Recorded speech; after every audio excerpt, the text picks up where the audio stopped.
अभी दिवाली थी ना, दिए जलाए होंगे आपने। और सबसे असली सही तरीका यह है कि दिए 5, 10, 20, 50 जो दिए हैं उनको आप सजा करके जहां रखना चाहते हैं वहां रख लीजिए और फिर एक मोमबत्ती को जलाइए।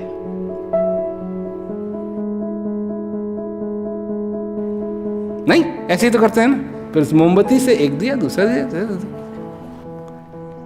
उस मोमबत्ती का क्या घटता है? अगर वो मोमबत्ती जल रही है तो वो अनगिनत दियों को जला सकती है। कम से कम उसकी जो एक सीमा है, हद है, वो ये है कि जब तक वो मोमबत्ती है, मतलब अगर वो खत्म हो गई, ये प्राण नहीं रहे, तो फिर कैसे जलाएगी, वो बात अलग है। परंतु एक भी दिया अगर जल रहा हो तो उस जलते हुए दिए से तुम दूसरी मोमबत्ती जला सकते हो और उस मोमबत्ती से तुम फिर सारे के सारे दिए जला सकते हो।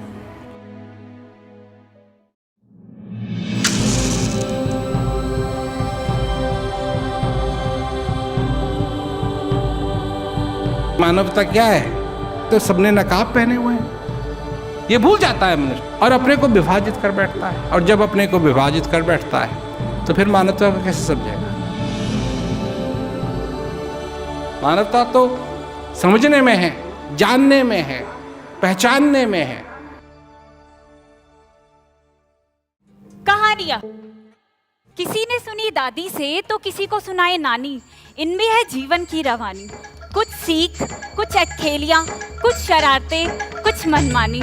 हर किसी के जीवन में भरती है रंग कहानी, हर किसी के जीवन में भरती है रंग कहानी। राम भजो बारी, राम राम राम भजो बारी। राम भजन हीन, राम भजन हीन, राम भजन हीन, जन्म सदा दुखदाई। राम राम राम भजो बारी। जहां है वहीं खड़े हो जाइए।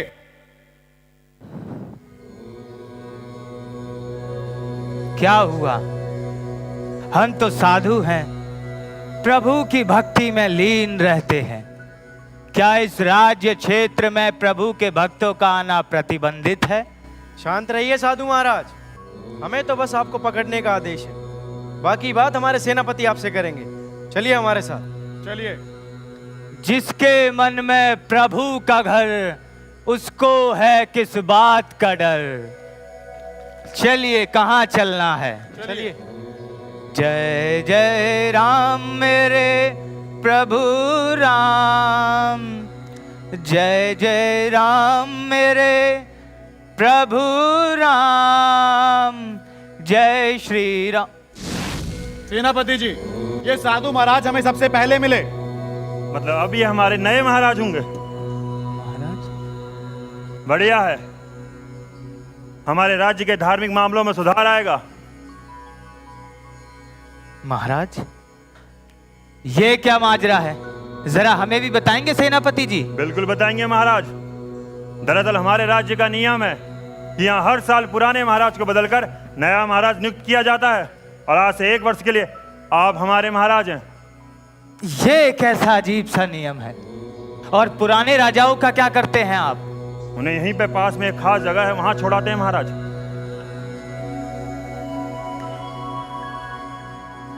यहीं इस वीरान जंगल में?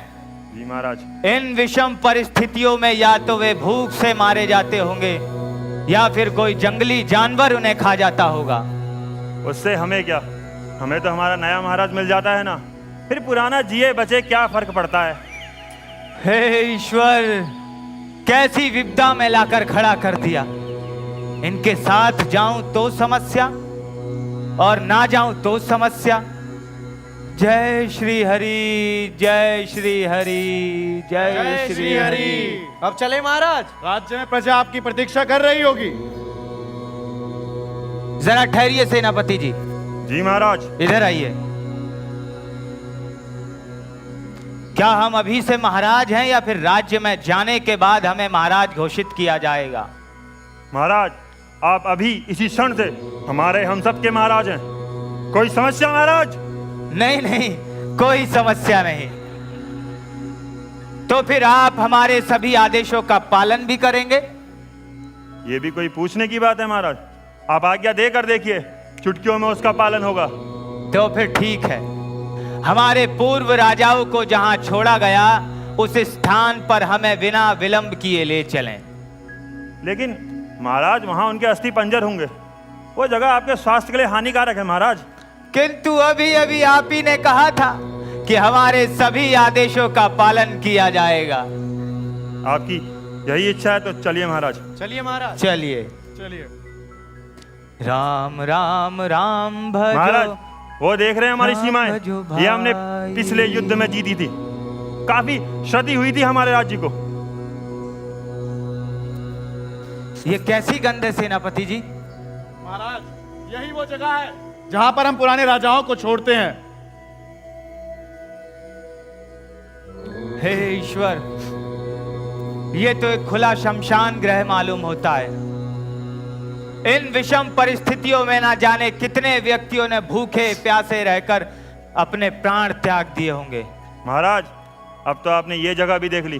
अब चले राज्य की तरफ। लोग आपको देखने के लिए ललायित हैं। किंतु सेनापति जी, जी महाराज। हमारे राज्य का नाम क्या है? मूरखपुर महाराज। वाह, मूरखपुर, जैसा नाम वैसा काम। तो सेनापति जी, जी महाराज। हमारा आदेश है कि इस स्थान पर एक भवन का निर्माण किया जाए, क्योंकि यहां पड़ी लाशों से राज्य में बीमारियां फैलने का भय हो सकता है। और यहां की साफ सफाई करके 5 साल के अनाज और पानी की व्यवस्था की जाए। साथ ही साथ 4 सेवक नियुक्त किए जाएं, जो इस जगह की साफ सफाई का ख्याल भी रखें। जी जी जी महाराज। जी महाराज। चलिए। और इस प्रकार साधु महाराज आदेश अनुसार एक महल का निर्माण हुआ। देखते ही देखते 1 वर्ष गुजर गया और फिर सेनापति नए महाराजा की तलाश में और पुराने महाराजा यानी साधु महाराजा को उस जगह पर छोड़ने गए। लीजिए महाराज, आपके 1 वर्ष के महाराज के सारे अधिकार समाप्त होते हैं। अब आप जाइए और इस वन में अपना जीवन गुजारिए। तो ठीक है, अब आप भी जा सकते हैं सेनापति जी। लेकिन महाराज, आप तो वहां भी महल में थे और यहाँ भी महल में हैं। किंतु ये वही तो स्थान है ना जहां पूर्व राजाओं को छोड़ा जाता था। है तो वही स्थान, पर क्या पर किंतु मगर से परे हो जाएं सेनापति जी। ये वही स्थान है और आपकी 1 साल की शर्त पूरी हुई। अब आप जा सकते हैं सेनापति जी। आप महान हैं साधु महाराज। जीवन जीते जीते ही हमें सीखना भी जरूरी है कि विषम परिस्थितियों के आने पर आप उनका क्या समाधान निकाल सकते हैं। कुछ समझे? हमारे पास भारत से कुछ प्रश्न आए हैं और लोग आपसे उन प्रश्नों के उत्तर जानना चाहते हैं।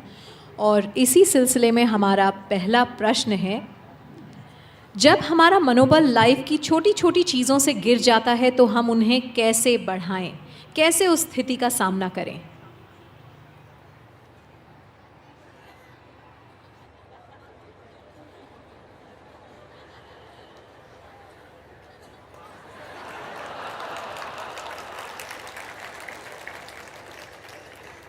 कैसे? नकाब को उतारो। ये जो नकाब पहन रखा है ना,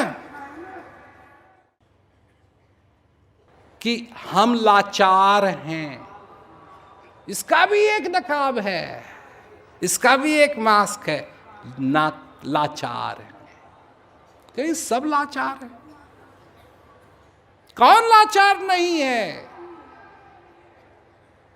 सभी ने लाचारी का नकाब पहन रखा है।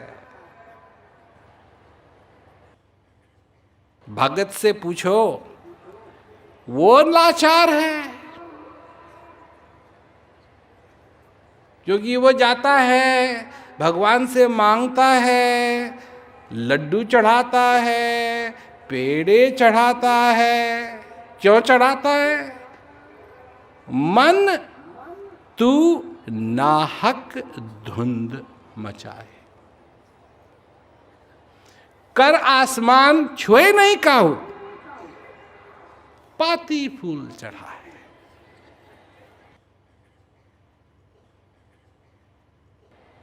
मूर्ति से दुनिया फल मांगे, अपने ही हाथ बनाए। और फल चाहिए, एक और बना दो। और फल चाहिए, एक और बना दो। एक और चाहिए, और बना दो।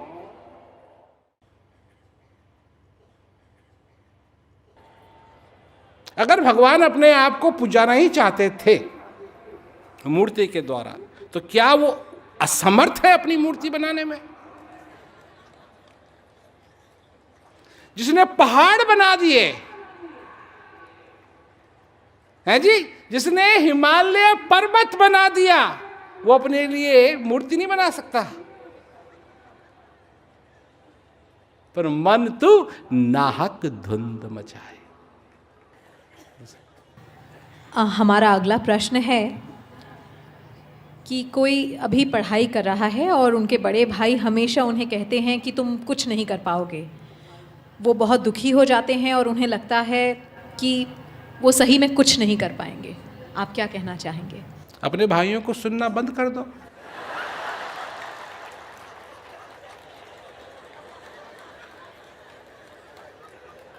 अगर तुमको दीवार में एक छेद मिले, ठीक है जी, छेद मिले, और उस छेद में तुम अपनी उंगली डालो, और डालो तो कोई चीज़ काट ले तुमको, तो तुम दोबारा डालोगे उंगली उसमें? तुम अपने भाइयों की बात सुनते हो, उससे तुम चिढ़ते हो, उससे तुम दुखी होते हो। जब वो तुमको दुखी होता देखते हैं तो उनको और उनका हौसला बढ़ता है कि तुमसे वैसे ही बात करें। परंतु जिस दिन तुम उनको ये साबित कर दोगे कि उनकी बात से तुमको न नमक लगता है न मिर्च, उस दिन वो तुमसे ऐसी बातें करना बंद कर देंगे। वो तुमसे ऐसा करते रहते हैं, इसका कारण भी तुम ही हो। भगवान ने 2 कान दिए हैं। इस कान में भी एक छेद है, इस कान में भी एक छेद है। दोनों छेदों को अगर इस्तेमाल करोगे तो बात दिमाग में जाएगी। एक छेद को इस्तेमाल करोगे तो ये एक छेद से आएगा और दूसरे छेद से निकल जाएगा। अगला प्रश्न है कि सारी दुनिया कहती है कि पूजा पाठ करो, मंदिर जाओ, लेकिन आप कुछ अलग बात कहते हैं। हम आपकी बात पर यकीन कैसे करें? मेरी बात पे मत करो, कबीरदास जी की बात पे यकीन कर लो। वो तो स्पष्ट बात है। जो उन्होंने कहा 2 टूक बात कही, आज उसको कहा जाएगा पॉलिटिकली अनकरेक्ट। सच सच है। सच ये है कि जितने मंदिर आज हैं पहले कभी नहीं थे। मैं ठीक कह रहा हूं? जितने मंदिर आज हैं वो पहले कभी नहीं थे। है कि नहीं बात? और इस दुनिया में जो हलचल हो रही थी, जितनी अब हो रही है, पहले कभी नहीं थी। ठीक कह रहा हूं बात? तो भगवान के मुकाम इतने बन गए सब जगह, सब जगह। ये हिंदुस्तान की बात नहीं, सब जगह जहां जाओ और हालत सुधर नहीं रही है। सुधर नहीं रही है। क्यों? भगवान का नाम लेके तो हालत सुधरनी चाहिए। नहीं, ये 4 उंगलियां हैं तुम्हारी, एक अंगूठा 4 उंगलियां हैं। इनमें से कोई स्पेयर है? कोई ऐसी है जिसके बिना तुम रह सकते हो? नहीं, सबकी जरूरत है। ठीक इसी प्रकार उसका सब बनाया हुआ है, परंतु विचार करना छोड़ दिया, आदमी ने समझना छोड़ दिया है और वो लग गया है किसी चीज के पीछे। और ये है क्या कि ये जग अंधा मैं कई समझाऊं, सभी बुलाना पेट का धंधा। भगवान से हमारी कंप्लेंट है, उसने सिर ऊपर रखा जिसको कोई भी इस्तेमाल नहीं करता है। जो बुद्धि दी मनुष्य को वो ऊपर रखी, सबसे ऊपर, उसी को वो इस्तेमाल नहीं करता है। क्या इस्तेमाल करता है? पेट को इस्तेमाल करता है। पेट को ऊपर रखना चाहिए, इसको यहां और इसको यहां।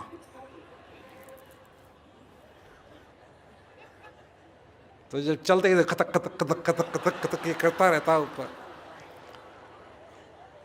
मुंह यहां दिया है और ये यहां दिया है, ऐसा नहीं होना चाहिए। इसका मुंह यही होना चाहिए था। ये नाभि काय के लिए दी है? इसको मुंह ही बना देते। डायरेक्ट समोसा लिया और भदंक, लड्डू लिया और भदंक। ये ऊपर ठीक है डकार मारने के लिए और बोलने के लिए ठीक है, खाने के लिए इधर ही डायरेक्ट होना चाहिए था, गदंक गदंक गदंक गदंक। क्यों? आजकल लोग बैठ के तो खाते नहीं है, चलते चलते खाते हैं, है ना? कोई कुछ कर रहा है, कोई कुछ कर रहा है, कोई कुछ कर रहा है, खा रहा है, तो ये ऊपर रहता है और इसका रहता है यहां मुंह। तो कहीं गए रेस्टोरेंट में, डाल दे डाल दे। अब पिज्जा चबाने की भी जरूरत नहीं रहती, बस वो सीधा वहां चले जाता। तो ये हालत है संसार में। मेरी बात इसलिए मत मानो। मैं एक चीज कहता हूं लोगों से, जब समय आया, वेद व्यास जी जब लिखना चाहते थे महाभारत की कथा, तो वो गए कि भाई कौन लिखेगा इसको, इसको कौन लिखेगा? तो देवी देवताओं ने कहा कि गणेश जी इसके लिए सबसे बढ़िया होंगे, गणेश जी इसको लिखेंगे। गणेश जी ने कहा ठीक है मैं लिखूंगा, पर मेरी एक शर्त है कि आप बीच में कोई ब्रेक मत लेना, बोलते रहना बोलते रहना बोलते रहना बोलते रहना, ताकि आप इसके बारे में सोचने ना लगे। जो आपके हृदय में है वही बात आप कहें। और वेद व्यास जी ने कहा ठीक है मैं ऐसा ही करूंगा, मेरी भी एक शर्त है। और इस शर्त के बारे में सुनिए। तो गणेश जी से वो शर्त करते हैं कि मेरी ये शर्त है कि आप वही लिखेंगे जो आप समझते हैं। अर्थात मैं कुछ कहूं और वो ठीक नहीं है तो वो मत लिखना। अगर आपको लगता है कि वो गलत है या ठीक नहीं है, जो आपकी समझ में आए, समझ से ही लिखना। गणेश जी ने कहा ठीक है। अब मैं पूछता हूं कि वही बात क्या हम पे लागू नहीं होती है कि अपने कपाल में हम वही डालें जो हमारी समझ में आती है? अगर वही चीज हम अपना लें इस गणेश जी के लिए कि इसमें वही रखें, ये वही डालें, वही करें जो समझ में आती है, जो चीज समझ में आती ही नहीं है उसको काई के लिए पल्ले पकड़ा हुआ है। मैं ये नहीं कहूंगी कि ऑल ऑफ अ सडन मेरी लाइफ चेंज हो गई, बिकॉज वो हमेशा ये बात कहते हैं कि मैं आपको एक बीज दे रहा हूँ, और जब मैं आपको ये बीज दे रहा हूँ तो अब ये आप पर है कि आप कितना पानी उसको दे रहे हैं, आप कितने अपने एफर्ट्स दे रहे हैं, आप कितनी प्रैक्टिस कर रहे हैं। एंड हम जानते भी हैं that practice makes a man perfect. So initially when I got this knowledge, all of a sudden मेरी लाइफ में कोई चेंजेस नहीं आया, but gradually and gradually when I started practicing it, कहीं ना कहीं मेरी लाइफ में धीरे धीरे चीजें अपनी सही प्लेस पे आने लगी। हम आपसे आखिरी प्रश्न पूछना चाहेंगे कि सब कुछ जानने के बाद भी मनुष्य मानवता को क्यों भूल जाता है? क्योंकि नकाब पहना हुआ है, क्योंकि वो देखता है कि मानवता क्या है। मानवता में वो देखता है कोई बंदर है, कोई गधा है, कोई घोड़ा है, कोई मेंढक है, कोई कुछ है, कोई कुछ है, कोई कुछ है।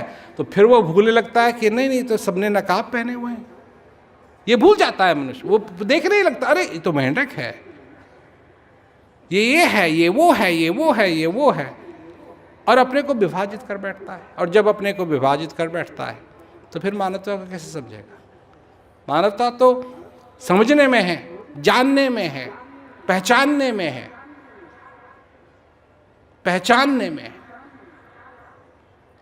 और जब हम पहचानेंगे, हम जानेंगे कि हम, और ये कहानी कहाँ से शुरू होती है? किसी और से शुरू नहीं होती है। ये नहीं है कि कोई और निकाले अपना नकाब, नहीं, पहले तुम निकालो अपना नकाब और अपने आप को ज्ञान रूपी आईने में देखो, और तब तुमको पता लगेगा कि तुम कौन हो। और जब तुम जान जाओगे कि तुम कौन हो, तब तुम औरों को पहचान पाओगे।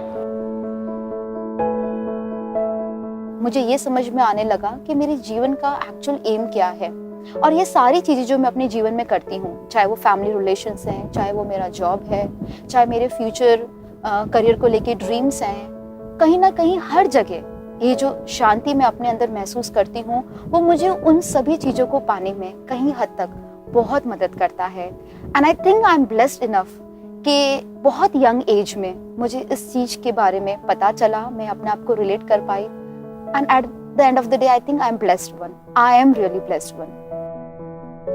लोग इस बात को सुन रहे हैं, शांति के संदेश को सुन रहे हैं और इसके बारे में सोच रहे हैं और इसके बारे में अमल कर रहे हैं और अपने जीवन में जान रहे हैं कि उनको शांति की कितनी जरूरत है।